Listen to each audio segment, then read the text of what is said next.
আজ থেকে প্রায় 2500 বছর আগের ঘটনা। এটা প্রাচীন গ্রিসে ঘটছিল। ঘটনাটা এরকম যে একটা মাঠের মধ্যে 20-25 জন মিলে গল্পগুজব করতেছে। হঠাৎ করে গল্প করতে করতে একজন অজ্ঞান হয়ে পড়ে গেছে। যখন অজ্ঞান হয়ে পড়ে গেছে, তারপরে তার সারাটা শরীর, ভূমিকম্প হলে মাটি যেমন কাঁপতে থাকে এরকম করে সারাটা শরীর কাঁপতেছিল। বেশ কিছুক্ষণ কাঁপলো। আশেপাশের লোক চিন্তা করতেছে এ নিশ্চয়ই বোধহয় কোনো অপকর্ম করছে, অন্যায় করছে, এই কারণে ঐশ্বরিক কোনো শক্তি তাকে অজ্ঞান করে এরকম করে শরীরের মধ্যে দেখতে পাচ্ছে না, কিন্তু যে পানিশমেন্ট দিচ্ছে, শাস্তি দিচ্ছে। তো এইরকম 1-1.5 মিনিট হওয়ার পরে কাঁপুনি যখন বন্ধ হলো, কিছুক্ষণ পরে এদিক ওদিক থেকে পানি নিয়ে এসে তার গায়ে ছিটাই দিছে। সেই লোকটা বলতেছে কি হয়েছে স্যার, কিছু খেয়াল নাই। আশেপাশের লোক বলতেছে না, তোমার নিশ্চয়ই কোনো খারাপ কিছু করছো, তোমাকে আর আমাদের সাথে রাখা যাবে না, তোমার বিচার করতে হবে। বিচার করার জন্য তাকে ওইখানকার যে বিচারক কমিটি ছিল জোর জবরদস্তি করে টেনে হেসড়ে তাকে সেখানে নিয়ে গেছে। নিয়ে যাওয়ার পরে যারা বিচারক আছেন তারা জিজ্ঞেস করছে যে তোমার সম্বন্ধে যে অভিযোগ আসছে এইটার ব্যাপারে তোমার বলার কি আছে। তো ওই লোক তো অজ্ঞান হয়ে গেছিল, সে জানেও না যে কি করছে। সে বলতেছে আমি তো কিছুই জানি না, কিছুই খেয়াল করতে পারছি না।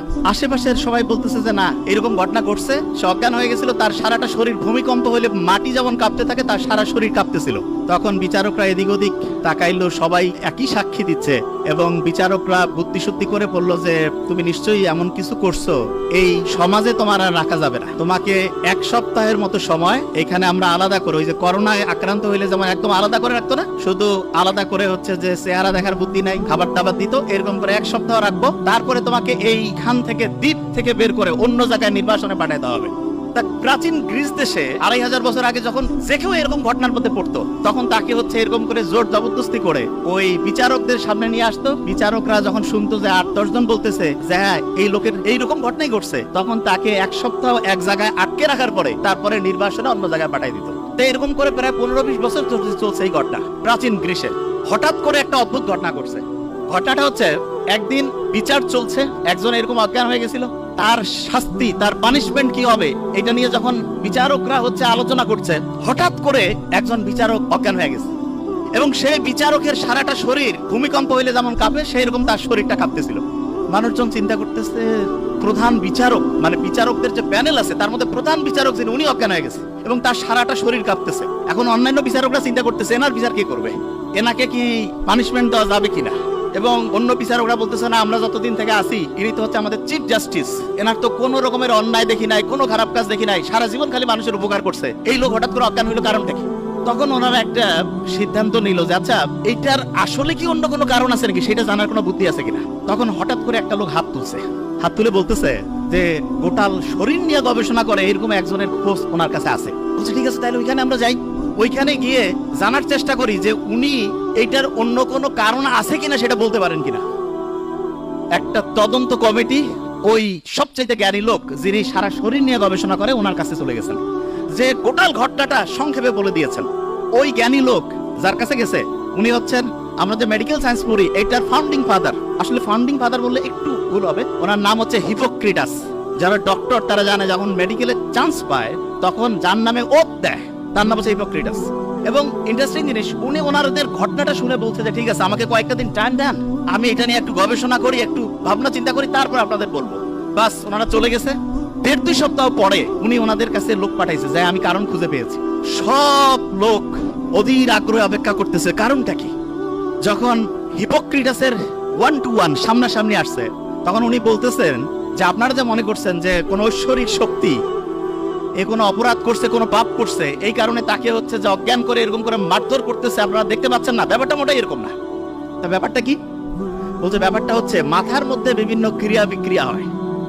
এই ক্রিয়া বিক্রিয়া ভোরভর্তি হইলে যেমন ভোল্টেজ আছে না, এমন হয়ে যায়, দেখা যাচ্ছে মেশিন টেশিন সব অকেজ হয়ে গেছে, ওর মাথা ওই সময় অকেজ হয়ে গেছে এবং এই কারণে সেন্সলেস হয়ে গেছে এবং সারাটা শরীর কাঁপতেছিল। এই কথা শোনার পরে অনেকে একটু বিশ্বাস করছে, অনেকে একটু অবিশ্বাসও করছে যে বিচারককে বাঁচানোর জন্য এরা কোনো ভিতরে ভিতরে কায়দা কানুন করছে নাকি। ওনারা ওইখান থেকে হিপোক্রেটাসের কাছ থেকে যখন ফিরে আসছে, আসার পরে ওনাদের কাছে আলাদা করে একটা লোক ওইখানে বন্দী করা ছিল, কিন্তু ওনার নির্বাসনে পাঠায়নি। কেন? কারণ যে বিচারক নিজেই যে অজ্ঞান হয়ে গেছে, যে আসলে কারণটা কি সেটা না জানা পর্যন্ত বের করা যাচ্ছে না। তখন করছে কি, এরা একটু রাগান্বিত হয়ে করছে যে না, নিশ্চয়ই সামথিং ইজ রং, কোথাও যেন একটা মিস্টেক হচ্ছে। কয়েকজন যে মাথা আঘাত করে দ্বিখণ্ডিত করে ফেলছে। মাথার খুলি যদি খুলে ফেলে তখন দেখা যাবে যে একটা গ্লাসের মধ্যে যদি পানি রাখি, ওর মধ্যে মাখন রাখলে যেমন হয় টোটাল মাথাটার মধ্যে আমাদের ব্রেনটা অনেকটা মাকড়ের মতো। তো ওরা দেখতেছে কই কিছুই তো দেখা যায় না, কোনো ক্রিয়া বিক্রিয়া নাই, নিশ্চয়ই তাহলে ওই জ্ঞানী লোক কোনো কায়দা কানুন করে আমাদের বোকাশোকা বানাই দিচ্ছে। এরা আবার ওইখানে দৌড়েছে, যাওয়ার পরে বলছে যে কই আমরা তো কোনো ক্রিয়া বিক্রিয়া দেখতে পাচ্ছি না। উনি তখন ওনাদের বুঝাইছে যে দেখো মাথার মধ্যে যে ক্রিয়া বিক্রিয়াটা হয় এটা যদি লক্ষ লক্ষ কোটি কোটি ক্রিয়া বিক্রিয়া এক জায়গায় করি একটা ছোট্ট বালুকণার সমান হবে না। বলে তাই নাকি? কয় হ্যাঁ। বলছে যে মাথার মধ্যে ক্রিয়া বিক্রিয়া হচ্ছে এবং এইটার কারণেই এই লোকটা অজ্ঞান হয়েছে। আজ থেকে 2500 বছর আগে যখন কোনো টেকনোলজি ছিল না, কোনো পরীক্ষা নিরীক্ষা ছিল না, তখন হিপোক্রেটাস এই ঘটনাটা বলছে। এবং এখন আমরা হচ্ছে মাথাকে স্ক্যান করি। স্ক্যান করার জন্য একটা পরীক্ষার নাম আছে, আমি কিন্তু ধরবো, বি কেয়ারফুল। পরীক্ষাটার নাম হচ্ছে ইইজি। কি নাম? আচ্ছা মনে রাখার একটা সহজ বুদ্ধি বলি, হার্টের পরীক্ষা করার জন্য ইসিজি করি না, মাঝখানে সিটা কেটে দিব, সি এর জায়গায় ই দিব, ইইজি। কি নাম? ইলেকট্রোএনসেফালোগ্রাম। মানেটা কি? ব্রেইনের মধ্যে প্রতি মুহূর্তে তরঙ্গ চলতেছে, ঢেউ। আমি তো বলি কি যে আমাদের ব্রেইনটা হচ্ছে একটা সমুদ্রের মতো। সমুদ্রের কথা শুনলে প্রথম মাথায় কি আসে? ঢেউ। অ্যাবসলিউটলি ঢেউ। প্রত্যেক মুহূর্তে ব্রেইনের মধ্যে ঢেউ চলতেছে।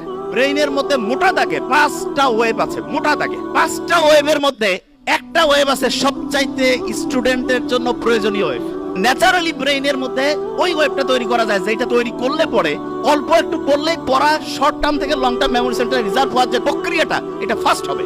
আর্টিফিশিয়ালি মানে আমরা নিজেরা চাইলে পরে ব্রেইনের মধ্যে ওই ওয়েভটা তৈরি করতে পারবো। বেশিরভাগ জনের মাথায় আসতেছে যে আসলে ওই ওয়েভটার নাম কি, ঠিক না?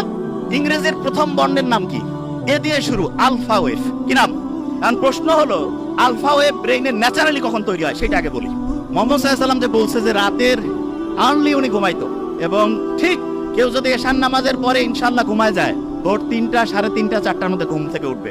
আলফা ওয়েভ, ন্যাচারালি আলফা ওয়েভটা আমি পাবো আর্লি মর্নিং। আর্লি মর্নিং মানে হতে পারে ভোর 4টা 5টা থেকে সকাল 8টা 9টা।